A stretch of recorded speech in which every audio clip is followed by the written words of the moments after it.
Anne Boleyn, the second wife of Henry VIII, faced her final hours with a mixture of dignity, sorrow, and remarkable composure.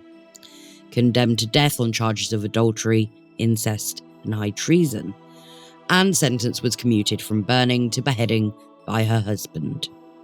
Rather than subject her to the common axe, Henry arranged for a skilled swordsman from France to carry out the execution. In her last moments, Anne displayed a curious blend of resignation and courage. William Kingston, the Constable of the Tower, noted her surprising tranquility. She reportedly found solace in the prospect of ending her suffering, even joking about her execution by saying, "I heard say the executioner was very good, and I have a little neck," accompanied by a hearty laugh. On the morning of her execution, Anne called Kingston to witness her final communion, swearing her innocence and reiterating her fidelity to the king. Her demeanour remained composed as she prepared to face her fate. On the 19th of May, 1536, Anne was led to a scaffold erected on the north side of the White Tower. Dressed in a red petticoat and a dark grey gown trimmed with fur, she appeared almost regal.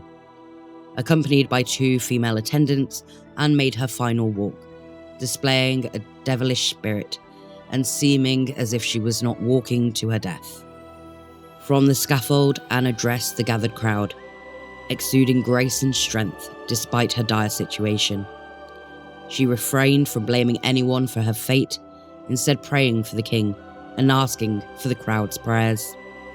Her speech, recorded in Fox's Acts and Monuments, emphasised her acceptance of the law's judgment and her enduring loyalty to Henry VIII.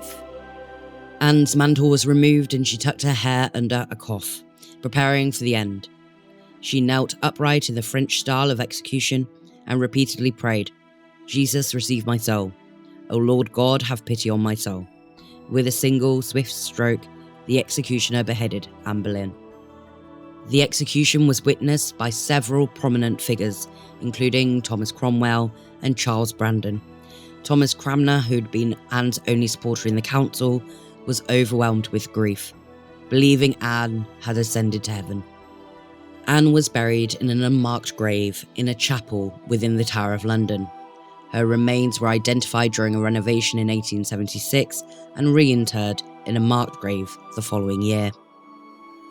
Despite historian Alison Weir's speculation that the identity of the bones might belong to Catherine Howard, Anne Boleyn's grave remains a significant historical site, marking the tragic end of a queen whose life and death profoundly shaped English history.